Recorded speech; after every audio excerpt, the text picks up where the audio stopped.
Hello, everyone, and welcome back to the Mogul Performance Podcast, where we talk with leaders who've built their influence from the ground up, one decision, one setback, and one comeback at a time. So today, I've got a very special guest and a good friend, Jeremiah Hardy. Jeremiah is a retired Army Warrant Officer who served in logistics, and he's now taken that discipline, that structure, and that resilience from the military into his work as a leadership consultant and a coach. He's also the author of the book Speak Up, Show Up, Lead, which helps people find their voice in their own presence and lead with confidence. Jeremiah, welcome to the show, brother. I've been looking forward to this one. Likewise. Thank you for having me on, Evan. Yeah, of course. And then before we jump in, I'm just gonna do a quick promo. If this is your first time that you've been listening to the Mogul Performance Podcast, it's all about helping leaders reach their next level through various forms of coaching, leadership consulting, and other developmental programs. If you're interested and want to know more, go check us out at www.mogulperformance.com to learn more. All right, with that out of the way, Jeremiah. So I want to kick us off, and I want to talk about your journey, right? In your early journey. So, we had your professional career as a warrant officer, which we'll go into, but tell us a little bit about before that, like where you grew up from, what was life like? What challenges did you face, and what led you into going into the Army? Well, my life was interesting before the military. I grew up in poverty, and that has its own challenges. But I also had abusive parents, and there was some drug addiction and stuff like that there. And I played around a little bit with it when I was a child because it was readily available. But I also, at the age of 16, late 16, almost 17 years old, got kicked out of my house and had nowhere else to go because it was in anyway. So I ended up living out of my truck for about 6 months in the middle of an Iowa winter. And so that was fun. But I found my recruiter, who, after I had that stint of homelessness as a teenager, lived right across the street from my grandma. I was living with my grandmother at the time, and he's the one who actually got me into the military. He was an Army recruiter. So that is kind of where that came from. But lots of lessons there. But that's kind of what led me into the military. I see this with a lot of different people kind of who come up from that kind of background, right? And almost speaking from my own personal experiences, people end up going, it's like when you have the abusive parents or something happened, in that kind of in that adolescence, maybe teenage space before you kind of jump into a professional workforce, where something happened and someone either goes in one direction or the other. And so either they continue that path or they are the complete opposite as furthest as they possibly can be. And, I like to give so much credit to the military for that, for just being willing to kind of, accept the people who are kind of screwing up, right? Like, I always tell people, I'm like, I think the military saved my life. Like, I don't know what I would have done if I didn't have that. Like, I probably would have been in jail. I already went to jail before I joined the military. So I probably would have gone back, but for a long period of time. And so having that, like, it's in a lot of people, but like just having the military and that opportunity is so vital for so many people. And I think if you talk to a lot of veterans, they'll probably say the same thing. Yeah, I agree. And I think I'm in the same boat as what you were. I did spend time in jail a couple different times.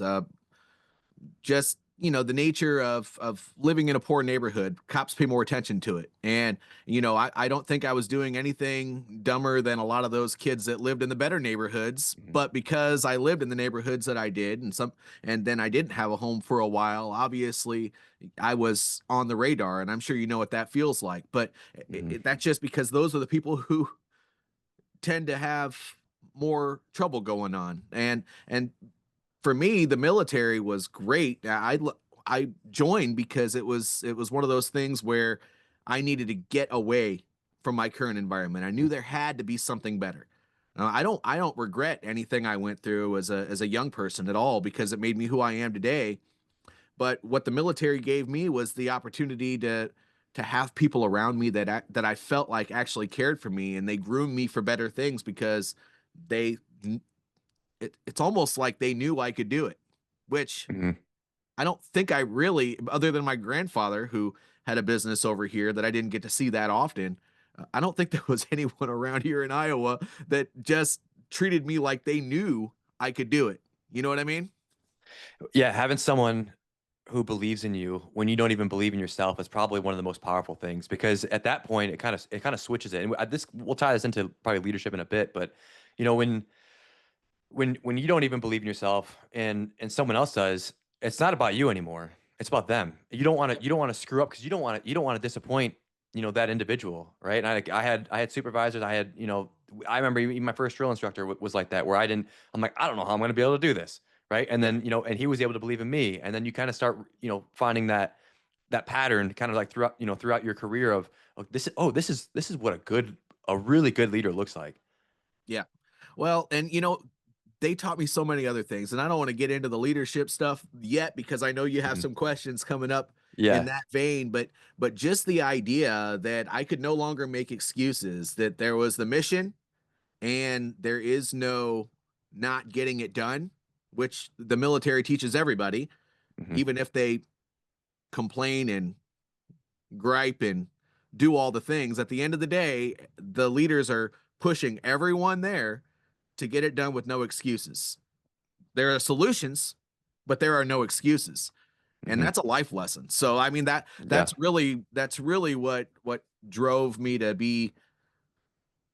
I think I'll be hungry for life because of the way I grew up and then the what I knew could be possible after I joined the military. Yeah. Yeah. Absolutely. I completely agree. Um, so as we're kind of talking about your experience in the military, so I know that you were a logistics warrant officer, Yep. which is all about attention to detail, precision, the systems, the processes. So how did that shape the way that you lead people now or train people in the so-called civilian world? Well, so as a warrant officer, I was more of like a program manager at that point. I mean, I had my time as an enlisted guy, which I went from leading teams from just a couple as a first line supervisor, as an NCO, a sergeant, all the way up to as an E7. I would lead teams up to, I think my largest one was almost 100 as a platoon Mhm. sergeant. So but those are the main lessons I learned, because when I became a warrant officer and I was a program manager, all that organizational stuff that I learned from those younger days, which is the military design, by the way, that's why you start from the bottom and work your way up. Mhm. You understand how the organizations work. So I work directly with other people that were in executive roles at different organizations, and as in my job it was to teach them what they needed to know so that in 6 months to a year from now, they could make sure they have the training, all the maintenance, and everything done for their equipment, so that come loading time they could get their vehicles Mhm. and personnel on the boat, the plane, the train, the truck, whatever the case may be, because you have to have teams to do that. But there's a there's also a lot of mission planning that goes into that. And as a warrant officer, you're expected to be a subject matter expert. So I kind of had to walk the dog with those young Mhm. executives to make sure that not only did those tasks get done, but they could influence their command, which almost everybody is more high ranking than a lieutenant, Mhm. so that Yeah. they have to deal with. Even an NCO, in their mind, a lieutenant is just that young guy that's thrown into it. So Mhm.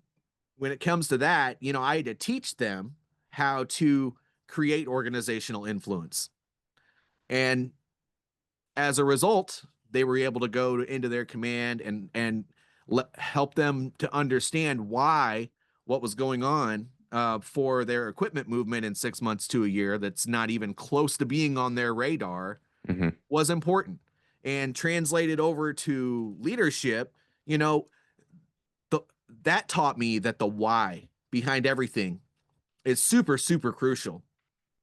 And so when you're mentoring another person on how to become a leader for the first time, I mean, my goodness, if you can't create influence with another human being, if you can't, if they don't believe in you, if you can't articulate why something is important clearly and concisely, then they're going to be struggling Mhm. all day long, and they're probably going to fall on their face trying to figure out why nobody will give them any support. And that's in a nutshell.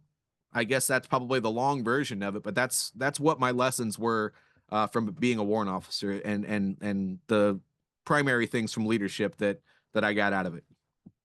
Yeah, I mean, that's, absolutely, true. And I think, when we talk about influence, sometimes you have people who are, let's say, a program lead, a project lead, but they don't have, like, let's say a project manager, for example.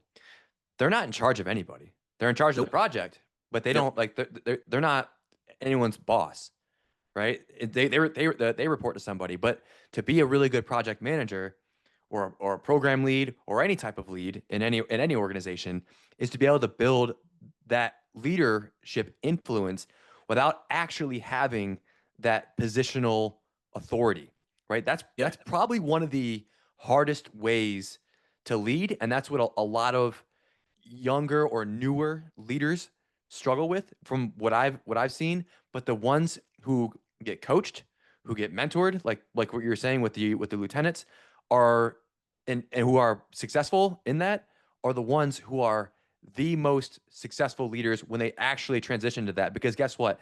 Things got a little bit easier. I mean, positional authority isn't everything, but it's not nothing, right? And that's something True. that's really important, where when you get that, you get at least some sort of respect out of that. But that it's only going to take you so far, but it kind of lifts the load at least a little bit in that regard. Well, yeah, and whether you have people under your charge or not, the reason that my role was so successful, and I didn't understand it while I was in it, but I had to make it about the bigger mission, and I had to make it about the people that I served. And if I didn't do that, then they wouldn't want to deal with me, because then I'd just be that old, crusty, mean, angry warrant officer that just is telling you you have to do something, like a lot of them do. And I'm not saying that warrant officers are all that way, but that's kind of the reputation that they had for the longest time before they started incorporating a lot of professional development into the training. So, when you think of it from that perspective, it just sum it up. Leadership is, it's not a me thing, it's a we thing. You got to make it Mhm. about other people. You can't make it about yourself. Yep, you're literally serving the other people, right? If you're That doesn't matter how high in any type of organization that you get, your job is to serve the team members, the employees, direct reports, whatever terminology you want to use. That's what becomes your role, and to serve them in the best possible way that fits your specific team. Yep. Okay, so we talked a little bit about your military service. I kind of want to talk about, the transition out. That's kind of a big topic within the veteran community, but that transition out, into the coaching space. So we see, you and I have seen it. We've also experienced it, when the struggle that when you transition out of the military, when you're in such a structured environment, or just a whole world that is completely different, right? When we say civilian world, for example, it's a whether people think it's going to be easy or not, there's going to be some rough patches along the way. So I'm curious, what was the transition like for you particularly? It wasn't super easy. Nobody understood my experience. So I applied for jobs first before I got into the coaching space. And I worked three different positions before I started my own business in the coaching space. And, it took that first one was tough. I didn't really know how to translate my experience into a resume.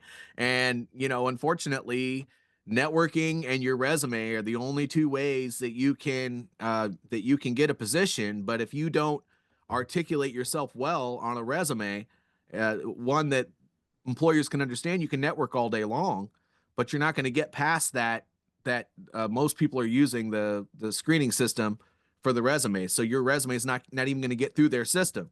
And I knew that I was similar to a program manager, but I wasn't technically a program manager. And I knew I wasn't this, and I knew I was that. But long story short, it got me down. I was like, you know what? I don't understand how I can have 18 years of doing something and then have to start off on the ground level, or have to be told be told I'm overqualified even for those lower level jobs. And it was a balancing game that I had to figure out. And so what I finally started learning is, yeah, the VA has a couple programs, not fantastic. But then there's Hire Heroes, and I could go on and on and on about a whole bunch of different Hmm. programs that are out there that help veterans get into employment. Well, my aunt helped me start doing my resume, which was great, but she didn't know a lot of the stuff, and so I ended up going to a couple of the other ones. And once you learn that you have resources, you stop making excuses. Very quickly, I got a job. Then I learned I hated that job. Then I got another job, worked that one for a while, and then I got an offer from another company and worked that until I was basically told by my boss that that job was never going to be enough for me, because I wanted bigger and better things for the company that they weren't going to do, and I was doing a great job at those things. And he said that you are probably going to need to start a business. I don't, there's a certain Hmm. mindset, and you probably know what that is. You've dealt with people that, Like an entrepreneurial mindset is kind of what I'm oh hearing you yeah, say. well, so it's you, yeah, you're a strategic thinker, and you are always going for the next thing. And when you're Visionary. some visionary, sometimes when you're working at a company, they're like, no, no, no, no, no, stay in your lane. Yep. And in my mind, I don't even know if I could. I sometimes I just had to write all my ideas down, and the only person I could articulate them to was my boss, and he would laugh about it all the time. And he's like, "Okay, now let's get back to work." And after about a little over a year and a half of working in that position, he's like, "We have to really have a talk about something, because I think you need to start your own business." And I said, well, why? He's like, "Well, not only did you help us create a leadership development program in this company, which didn't even exist before, but you have so many big grandiose ideas for it, and they're never going to do that. And if they do, it's going to take a long time, and you're never going to be happy with that either. Why don't you just help other people do that?" And he's like, and he introduced me to the book, Extreme Ownership. Yep. And he's like, "Look, there are other military guys that think like you, that are going out and doing these things. And this is an example. The guy that wrote this book has a company called Echelon Front." And I was like, "Oh gosh." And that, because I looked at the book, and it was Hmm. another one of those Navy SEALs. Yeah, Navy you're like, SEALs are yep. always writing Yeah. books. Yep. And so I read it. Well, I downloaded the audiobook for it, but I could do that while I was driving around and doing my work and stuff. And I was like, wow, I really could do this stuff on my own. And I my boss gave me some time, and I started getting a couple contracts even while I was working that job. And Hmm. finally I transitioned out. Wasn't a bad transition. He was grooming me for it, which that was the first job after I got out of the military that somebody actually groomed me for a better position. That doesn't always happen. And it wasn't even at that company. It was to do something on my own. And so starting a business was, it kind of flowed naturally. I'd never even considered it. I mean, when we serve a career in the military, we're almost institutionalized to think that you have Hmm. to go from one job to another job to another job to another job, which is a PCS, or a lateral transfer, in the military. But in the civilian world, I would say that people need to just figure out what that looks like for them. Hmm. And I'm kind of in this vein now where I think that people just need to go out there and find their resources and stop making excuses. That transition out of the military, it's like your final duty station transfer. Except for now, instead of going from another military base, you're going to be stationed remotely in Germany, Hmm. because you're going into this in a culture, an environment that is completely foreign, where people don't really understand you, and you don't really understand them that well. And what do you do when you go into an environment like that? You learn the culture. because you Hmm. can't assimilate without understanding the culture. And I think that that's not happening enough. But anyway, let's go on with your questions. I think that's the biggest thing I learned from my that through my journey to starting my business to now what I'm most passionate about. Yeah, no, definitely, resources. I mean, that's huge, right? Is resources and and the networking portion of that. I mean, I remember what, my transition out as well, where I intentionally I was like, why would I want to learn how to transition into a again, I use the word civilian, and that's there's no negative connotation to that for anyone who's who's never served in the military. It's just a term. That's all it is. But why would I want to learn how to transition into a civilian role from people who spent the last 20 plus years in government, in the military? It made no sense to me. So, having the resource, I had a couple of people who'd never served, and I went up to them. I said, "Here's my resume. What should I be doing?" And I kind of was taking their feedback from someone who has completely different perspective from what I have and what I've experienced, and to be able to articulate what I've done onto a resume. And that even goes, when you're able to take that out, take what you've done and apply it into and put it into a resume where someone else who is outside of your career can read it. That's a very important skill because Yeah. when you are a leader, you report to somebody at all times. And if you are the CEO, you report to the employees. So it doesn't really matter where you report to, but if you're able to take what you've done and articulate it to, let's say, the executives, especially when you get into that C-suite, and you show them results, not what you did, but you show them results in a tangible, easily digestible, almost third grade reading level content. That is the best way to communicate as a leader, either up or if you're a CEO, you're sharing that back down. Yeah. Keep it stupid simple. That's what I always Yep. say. And Yep. that's a age old saying, but it's also kind of a framework, right? Because Hmm. I mean, if you can keep it stupid simple and make it so that I mean, I when I was in the military, I used to write orders, and before I would publish them, I would go find an E3, which is somebody who's barely been in the military a couple Hmm. years, and say, read this and tell me what it says. And if they didn't understand it, I would not take it to the S3 and have it published, Hmm. which is basically where the orders are published. That's where Right. that's the tasking organization for all those who are listening to this. And if it didn't make sense to them, then I knew it wouldn't make sense to anybody else that read it, which when you are in a role where you're all by yourself and you have to get things done, if people already don't understand what you're trying to say, they're probably going to ignore it. So, yeah, Hmm. keep it stupid simple. That's important. Yeah, the KISS model is one that I follow all the time. Um, So, kind of going back on just either lessons that you've had from the military or before, or even afterwards, after you transitioned out, what is one of the leadership mistakes that taught you a really big lesson? I late this has been changing for me lately because I've been thinking a lot about this, and I think I mentioned it to you before we started Hmm. the actual podcast. But I feel like the most important lesson is that you should never overplan something. If you are going out and you are trying to get a job and you have maybe not the best resume, but you have a resume and you think it's got to be perfect, well, it doesn't have to be perfect.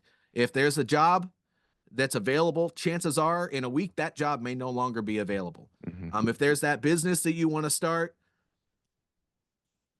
and you want to plan it for months, the market for that business might be a lot smaller in the next few months. So, for that first example, submit the resume, refine it as you go. If you don't get that job, make it better for the next job.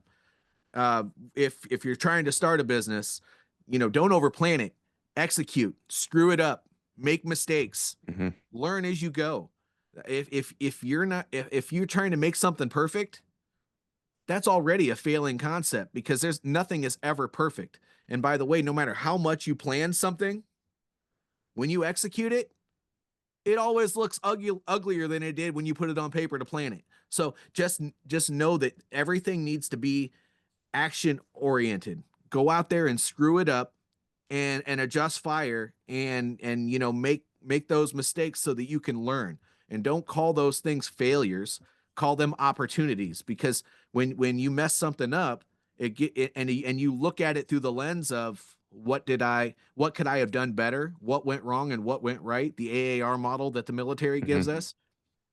Well, then it's almost exciting to see that it didn't work well. Of course, you're going to be like, dang it, now I got to plan this whole thing over again. But at the end of the day, if you're making those mistakes, then if you don't get anything else out of it, you're learning what doesn't work. Yep. If you're not growing, you're dying. So, I mean, this is a concept that a lot of people need to understand because they get stuck. Analysis paralysis, thinking they Yep. have to plan everything to perfection. Perfection doesn't exist. You can analyze till you're blue in the face, but that doesn't mean you're going to learn anything about it until you go out there and freaking do it. You know, I love that we're landing on this because, I've been seeing a theme recently within the past probably week around this specific topic, around being able to make very quick decisions. There's a book out there called like split second decisions or 2 second decisions or something like that. Where you can it talks about the power of making decisions quickly. When I started my business, my own Mogul Performance, and also when my wife started her business, it's not like we planned. We had a period of planning, but then it just came to a point where you just go effing do it. Like read a couple books, you know, and then just go. And you Yeah. and you will fail, but you will also learn from those failures. And there's a really good example. Let's politics or not, Elon Musk owns SpaceX, right? He blows up multi-million, I don't know, maybe billion, I'm not sure, dollar rockets continuously to learn about what mistakes are being made each and every single launch, as opposed to, I think it's Boeing, who will spend 7 years planning and planning and planning and planning. Rocket goes up, it still blows up, right? Yep. Where SpaceX is learning from those mistakes as they're just executing and just taking action and getting those things done. And I was sitting on a webinar even last week. Rob Bailey from Clear, Calculated, and Vicious was talking about the best decisions you can make are the ones that are the fastest. Where there's high stakes and you're able to really think about what step you need to go next, and you just do it. And it's either it works or it doesn't work. And then if it doesn't work, you learn a lesson from it. And it's scary. That feeling of failure is in every single person. I'm not different from that feeling of other people. Sometimes you get a little more comfortable as maybe the numbers get bigger and you've made these decisions before, but it's putting in the reps. It's just continuing to do the things and fail. I failed a million times. I don't know how many times I failed. My whole journey before the military was failing, and then I got in the military and I failed a ton of times. And then I got out and I failed a ton of times. But it's through those failures, you know.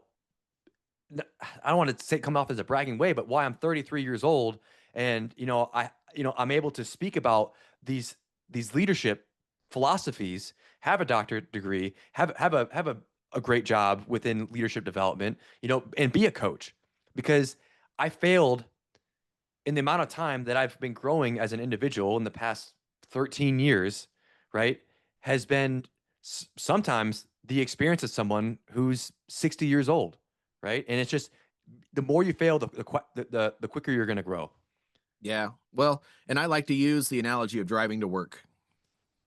So if you're driving to work and everything is going okay until you get to a train and that train slows you down and you end up having to be late for work, well, the next day, are you just not going to drive to work?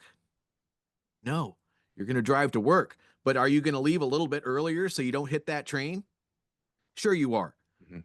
I mean, so that's the perfect example of why it's important to fail.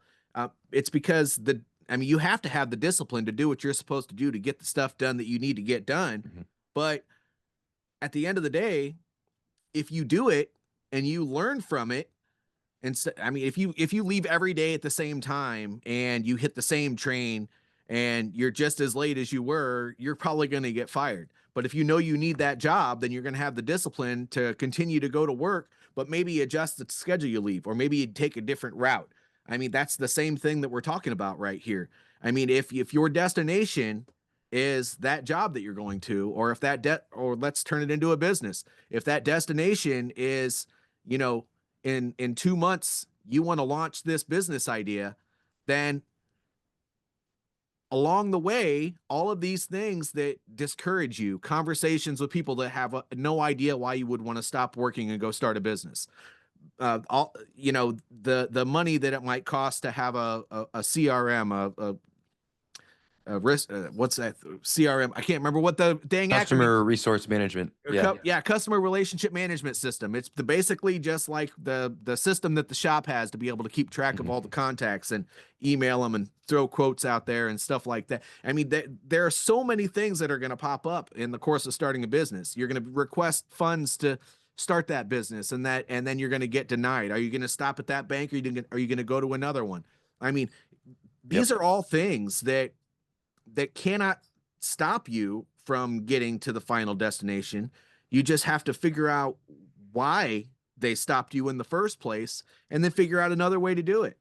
If the mission is starting a business, or the mission is going to work, you can't let the train be the thing that stops you from going to work, because then you're going to be broke, flat on your butt, trying to collect welfare. And if the business is the destination, then the loan or whatever, all the excuses that could pop up along the way, if they stop you, then you were never meant to start a business in the first place, and you might have to go get that job. But I mean, look at all those things as opportunities, and go and get it. There is no fail. A lot of people see that it starts to get hard, and then they stop. But when things get hard, that's when they get interesting. And when they get interesting, they're going to make you feel more uncomfortable. But if you succumb to the comfort, then you're going to miss the opportunity to do the great things that you wanted to do in the first place. I could go on and on and on. I'm not going to do that. This is your podcast. Let's go. No, yeah, all right. Yeah, no, I can tell you were fired up. I'm loving it. We were both caffeinated. We were talking about this earlier. Yes. But I just kind of want to land on this point too, is, every time something gets hard, right? And I want everyone to be listening to this. Every time something gets hard, someone else has turned around. So if that doesn't motivate you to move forward, I really don't know what else will. Because like the days of Mogul, where I am like, I don't know, like, I don't know if I really want to, to be doing this. As soon as that thought lands in my brain, I say someone else turned around at this point, and you just keep going. And that's what matters. It doesn't matter what you are doing. It doesn't matter if you're a business owner. It doesn't matter if you are a dishwasher, right? As long as you need a vision, you need somewhere to go. If you do not have a vision, everything feels pointless. You have that vision, and no matter what, you know that you're getting one step ahead of what the competition is. And that's what it takes. Business or not, competition is out there, and you need to be competitive. That's right. Vision. You got to see it, smell it, touch it. I mean, if you're having a hard time doing those things, and your goal is to start a business, find somebody else who has a similar business and shadow them for a while. You got to be able to picture yourself doing those things that you need to do in order to accomplish that goal of having a business, because it's going to be completely the opposite of anything that you expect when you first start thinking about it. If you think that having your own business is going to clear up your schedule, okay. Yeah, good luck. Have fun with that. Yeah.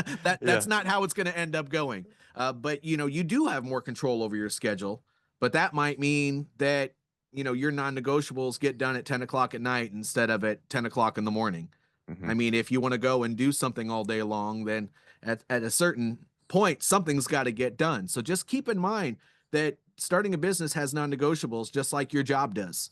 And you might not work a 9 to 5. You're actually creating your own 12 to 12 is really what you're doing. And so it's not unattainable. And doing the hard work up front and creating the systems is going to make you a program, especially once you hire employees to go along and help you with that. It's just going to make everything better. That whole less work thing will come, but it creates more work in other ways. So You just got to eat it. You got to eat it for the first few years. That's you just got to how it eat the is. shit sandwich, man. You do. Yep. You get, That's just the yep. way that's anything. That's any new thing that you go into. Hmm. You gotta. Oh, sorry, I cursed. I shouldn't have done So that. You got you to could eat curse that on here. It's all sandwich. right. Yeah. Yeah. So, as we're kind of talking about, I mean, business lessons and also life lessons, I kind of want to lean in a little bit on the life lesson portion. So, which blends into, leadership in a lot of ways too. Um, so I've talked about emotional fitness a lot on this podcast, and just in within Mogul Performance itself, which emotional fitness is really the ability to be resilient at the end of the day. That's kind of what it is. How much of it do you have left in the tank to take? Because you know, different things are happening throughout the day that are going to knock you down, and you need to get back up each time. So having that emotional fitness where you get knocked down 3 times before even noon even happens, you get a nasty email from a vendor, one of your employees is leaving, and who knows, God knows what else would happen. The kid's sick at home. And then you have, something that pops off at 2 o'clock in the afternoon. Being emotionally fit is to be able to be level headed and to maybe make those split second decisions that need to happen at that moment in time. But if you're not emotionally fit, that's you just blow up. So Correct. how do you keep yourself grounded and centered when life gets crazy? Well, I personally speaking, I feel like I've always trained for it. Is really what it is, and that might sound a little bit cliche, but when I was younger, things were hard because I was getting yelled at, smacked around. I had to sleep. I mean, it gets cold in Iowa, so I had to sleep in a truck in the middle of winter. When I was in the military, they push you and push you and push you and push you and push you until you want to go smack around your entire chain of command. Well, can't do that. So, I mean, now that I'm a civilian, life is a little bit different. I'm not a civilian, but I'm out of the Mm-hmm. military now. Life is a little bit different. So I kind of feel like you have to keep that going. When I find a difficult situation that I would be more comfortable doing this, but I could also do this, I actually shy away from the comfortable and go toward the thing that's a Mm-hmm. little bit harder because people are going to not agree with this. But if you do the harder thing, I'm not saying that you beat yourself up or whatever, but if you do something that's a little bit more difficult that has a better outcome and you lean into those things more and more often, then when life gets really hard, your mind is already going to be in a storm. Mm-hmm. You don't find drama. That's not the complication that I'm talking about. It's finding difficult things. So that could be, oh gosh. Well, am I going to sit here today and scroll on social media, or am I going to go reach out to 15 people and then go to a networking event at the end of the day? Well, Yep. I'm going to reach out to 15 people and then I'm going to go to the networking event at the end of the day. Now, that's a business example. At work, there could be, well, I don't have anything else to do. I could I could play a game on my computer, play some solitaire, or I could go network with my colleagues, figure out how I can help with what they're doing, and benefit the entire business and myself by maybe adding some more work to my plate. Well, I'm going to choose to do a little bit more because just sitting there and becoming stagnant doesn't prepare you for anything, and it doesn't make you better, and it doesn't make anybody else better. Yeah. And it doesn't even need to be, that complicated either, right? These No. small micro decisions that you make in your life. Like, we've all been to the airport. Take the stairs. You are already a one percenter by taking the Yep. stairs. That's right. That's Park it. farther away in the parking lot. Put your Don't grocery park up cart front. away. Yeah. Yeah. Put your grocery cart away at Costco, right? Like, it's Yep. it's it's it's it's the things that you mentioned, right? At a maybe at a more granular scale, but it's also the little things, the micro decisions, that you make. something that I always tell myself is the standard you walk past is the standard that you accept.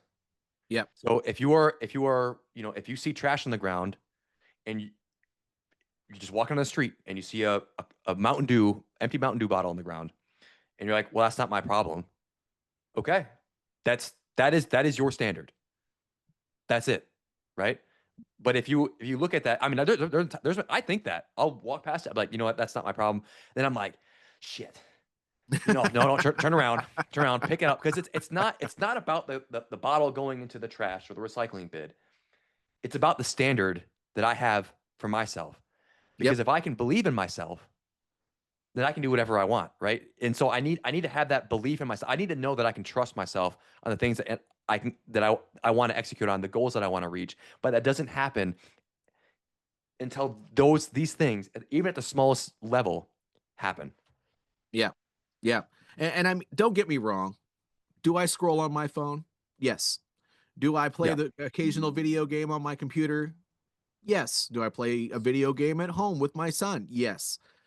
We all have to have our time Hmm. to come down and decompress, and whatever that looks like for you, taking a walk in the woods, whatever. We're not saying that you need to be this gung ho, always taking action all Yeah. the time, always. No, no, no, no, no, no, no, because you don't want to burn yourself out.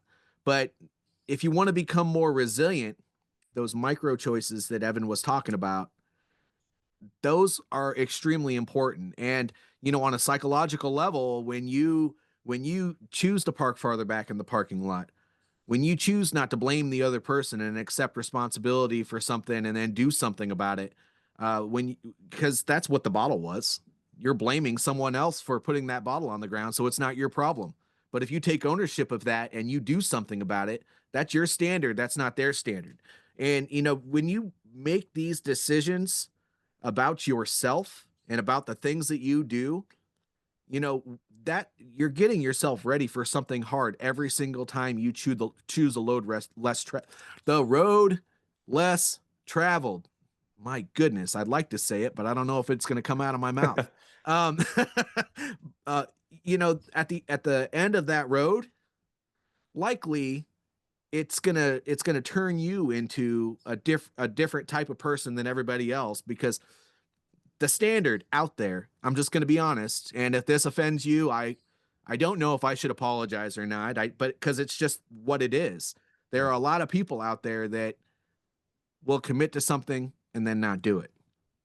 There are a lot of people out there that will be in the middle of doing something and it starts to get hard and they'll quit. And I can go on and on and on and all the way down the line, but at the end of the day, if that's you and you want a different result, you got to start leaning into the things that are a little bit more difficult and a Hmm. little uncomfortable, because if you're taking the easy way out all the time, there's a lot of failure in comfort, and it makes it more uncomfortable. So if you do the work up front, then likely better things will be at the end, rather than that instant gratification of, oh my gosh, this is really hard work, I want to go and do something else. That hard work is going to turn into something better than sitting down and doing the whole Yep. scrolling thing on your phone. I mean, even at a neurological level too, there's something called the AMCC, an anterior mid-singular cortex. Mm-hmm. Don't know if I said that right. But by doing the things that you don't want to do, it's something in your brain. It literally grows. It builds that emotional fitness, that resilient kind of approach in your life. But when you have, and then when you're scrolling on your phone, you're getting dopamine release, or anything that is pleasurable to you, um, releases dopamine, and your body only can produce so much dopamine, and then it gets depleted, and you literally have a dopamine withdrawal. So it's there is science behind the suffering, and that's something that you need to be paying attention to. Oh Um, yeah, but so I as we like it. wrap up here, I'm gonna go off. I'm gonna do some rapid fire questions here, and I want Let's you to do try to it. answer these as within just a couple of words, or maybe in one word if you can. So I'm gonna challenge you with that. I will do my best. If I can, I'll Okay. say let's go to the next one. All right. Ready? Yes. All right. What's one book that changed your life? Extreme Ownership by Jocko Willink. Nice. I 100% agree. I love that book.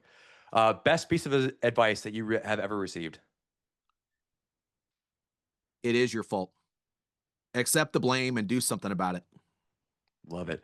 A habit you refuse to break? I don't make excuses anymore. So I'm not gonna. So an excuse that I used to have was excuses. I don't make those anymore. Awesome. And this is going to be more around the branding of Mogul. So what does being a mogul mean to you? I have to go with the Army values. I will always place the mission first. I will never accept defeat. I will never quit, and I will never leave a fallen comrade. That's servant leadership. And if you're leading with those values, then you're never going to leave yourself behind because you're always taking care of others. Love it. Thank you so much, Jeremiah. So it has this conversation has been absolutely incredible. I think I'm going to carry this energy throughout me the rest of the day and probably the week. So I really appreciate your insights and the stories, and then just the straight up just honesty that you have. You are a very genuine and a very charismatic individual. I love just sitting down and have these conversations. We've done a couple of podcasts together now, and they're always a whole lot of fun. So for those of you who are listening, please make sure you check out Jeremiah's book, Show Up. Or sorry, Speak Up, Show Up, and Lead. Yep, he's got it right there. And also follow his work at Victory Leadership Coaching.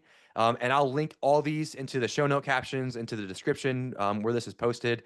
And if you are a leader who's ready to take the next step in your own development, head over to mogulperformance.com and let's talk about how you can reach the next level in your leadership and your business and in your life. Until next time, keep growing, keep leading. And as always, don't forget, be a mogul.